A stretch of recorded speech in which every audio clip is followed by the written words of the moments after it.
Continuing about Henry David Thoreau, the life, our life, and a writer's life.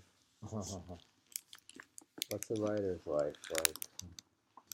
And page 246, chapter 6, a writer's life, 1847 to 1849, a winter lecture by Henry Thoreau, was becoming a regular feature of Concord life.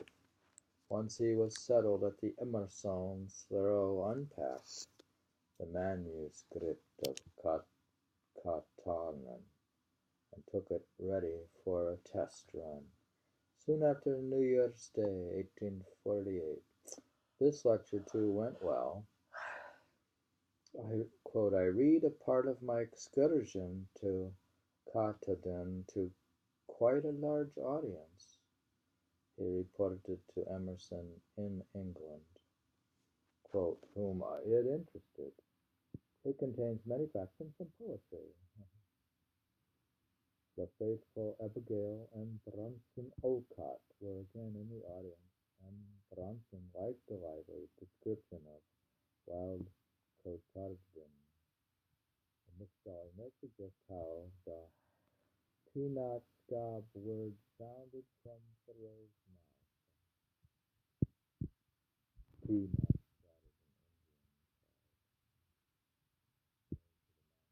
Thoreau's role is suggested by a line from his Walden lecture, quote, I wanted to build deep and check out all the marrow of life, to drive life into a corner, and if it proved to be mean, why then to get the whole and genuine meanness of it, or if it were sublime, to know it by experience and be able to give a full account of it in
my next excursion. Next letter from $50. That's a lot of money, right? 50 kabasis. To think that while I have been sitting comparatively idle here, you have been so active in my behalf, Thoreau wrote back in amazement. Greeley is the New York publisher. He added a paragraph telling Greeley about life at Walden, living simply. It's a lot of money in living simply. You think he'll make a lot of money? To retire.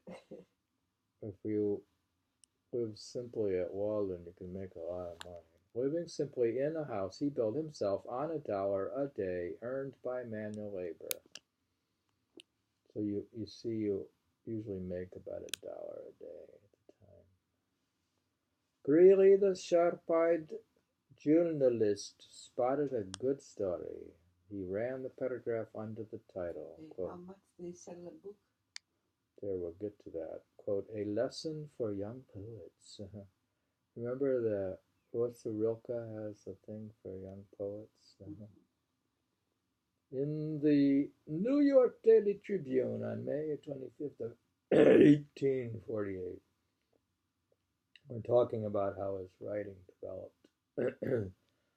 The piece went viral. Here we're talking about, this is before the internet. His piece went viral. Reprinted in newspapers across the country. Suddenly, Thoreau was hot. Thoreau, we're talking about Thoreau became viral and hot. Quote, don't scold, pleaded Greeley. It will do great good. A few people would know who it was. To sweeten his apology, he enclosed yet another check for $25 to balance for Cotardin. The way was open. Greeley knew exactly how to corral Thoreau to the top of the national marketplace. See, it's all in the agent. You have to have an agent from New York. And if you just had $25, they would pay me $25. I could write some more. Write short pieces, he urged. To follow out your thought, write an essay on, quote, the literary life. And for goodness sakes, advertise. Get up some short passages from the book manuscript and get them printed around. Quote, you must write to the magazines in order to let the public know who and what you are. You may write with an angel's pen, yet your writings have no mercantile money value until you are known and talked of as an author. So he's saying you have to do book talks, book signings. He has to go to Barnes and Noble and Starbucks now. Greeley's cagey business sense, plus his frank opinion that Thoreau was a major author worth real money, gave Thoreau the confidence to sass Emerson when his old mentor wrote from England to ask Thoreau to help out for free. Yet another worthy, but failing literary journal, that same Massachusetts Quarterly Review he had already rejected. Shortly before Emerson left for England, some of the old crew had gathered to talk about reviving the Dial. Theodore Parker took the lead, launching a new journal in December. But by May 1848, diary reports were reaching Emerson in England. The fledgling journal was faltering. Thoreau, he urged by mail, must, quote, fly to the rescue. But Thoreau wasn't having any of it. He's big time now, you see. You can't ask him to do something for free. That's like if I became big time. You can't ask me anymore to just do something. You'll ask me? For free? God. The problem, he tartly wrote back, wasn't getting good things printed, but getting them written. He needed more impassable swamps of ink and paper. How was it with the Mass Quarterly Review? I read it, or what I could of it, unquote. And if one man had written it, not one publisher would have printed it. Quote, it should have been suppressed, for nobody was starving for that, unquote. As for himself, quote, Greeley has sent me $100 and wants more manuscript. See? So, you see, the answer is to go to New York. So there, quote, thank Henry for his letter, Emerson wrote Lydian. Quote, he is always absolutely right and particularly perverse, unquote. The instant Emerson was home from Europe, he withdrew his support from Parker's Magazine, which folded after 3 years. Thoreau never published in it. We're talking about Thoreau publishing, Thoreau's publishing career. Why Emerson withdrew his? Well, like you said, even Thoreau didn't support it. It was losing money. No one was interested. And these places that really published are big magazines with a wide subscription, right?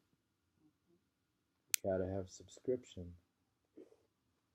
Otherwise, they tried various transcendentalist magazines, but there's not enough popular support.